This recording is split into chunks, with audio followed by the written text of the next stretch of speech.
Welcome back. Nyota Igbe has more on the 2017 Women's Basketball League coming up next week and other stories in sports news.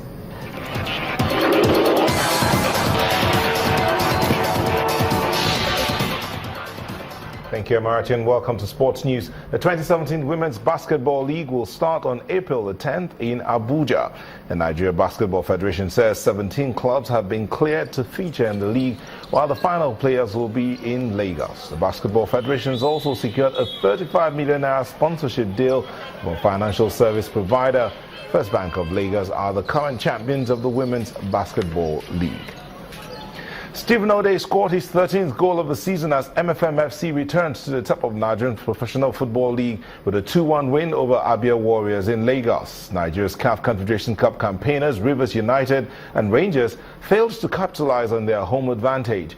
Nasarawa United and Gombe United forced their host Kano Pillars and ABS to a 1-1 draw. Sunshine Stars and Wiki Tourist earned crucial victories to ease pressure on their coaches, who have been given 3-match win notices or get sacked. Shooting Stars of Ibadan needed a 47th minute goal from Junior Merenini to beat El Kanemi Warriors, while FC Fanyuba edged Niger Tornadoes by the same score line. And the Madeira airport has been renamed Aeroporto Cristiano Ronaldo in honor of the Real Madrid superstar. Ronaldo attended Wednesday's ceremony in the company of his mother, girlfriend and son, Cristiano Jr., with hundreds of locals, including school children, in attendance.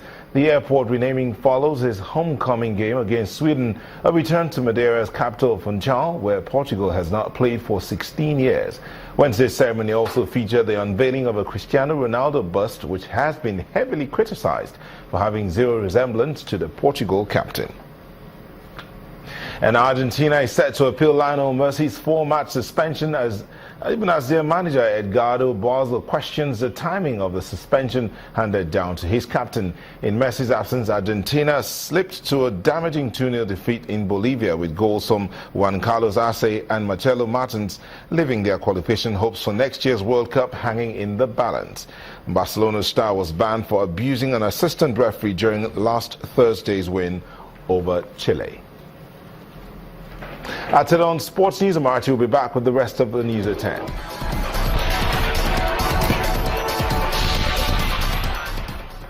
Thanks a lot, Nyota. Reactions have been mixed in Europe over Britain's formal notification of Brexit.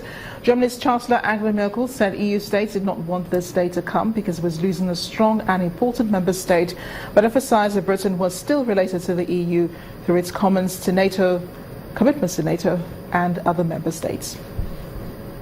Brexit, arguably the world's most famous divorce process, officially starts today, with the European Union receiving the UK's notification letter to leave the 28-member bloc in Brussels. From Prime Minister Theresa May. President of the EU Council, Donald Tusk, made no attempts to conceal the feeling of losing a party to the founding agreements, including the Treaty of Lisbon, signed by EU member states on December 13, 2007, which took effect on December 1, 2009.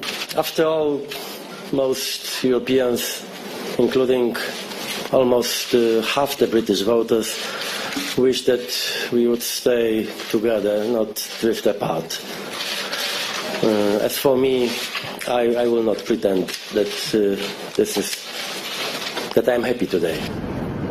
This marks the beginning of 2 years of negotiations between the United Kingdom and the rest of the world, as Prime Minister May tries to secure deals for the UK, which she believes will serve the wish of the British people.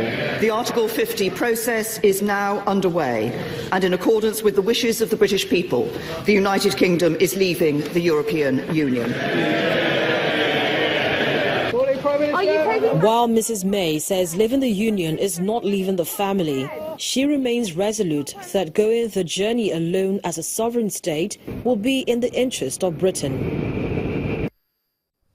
The International Organization for Migration says as many as 140 migrants are believed to have drowned in the Mediterranean Sea after their boat was wrecked.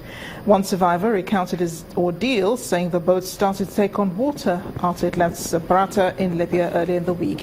He had been rescued by a Spanish military vessel taking part in Operation Sophia, the EU's anti-smuggling mission, and is in hospital on the island of Lampedusa.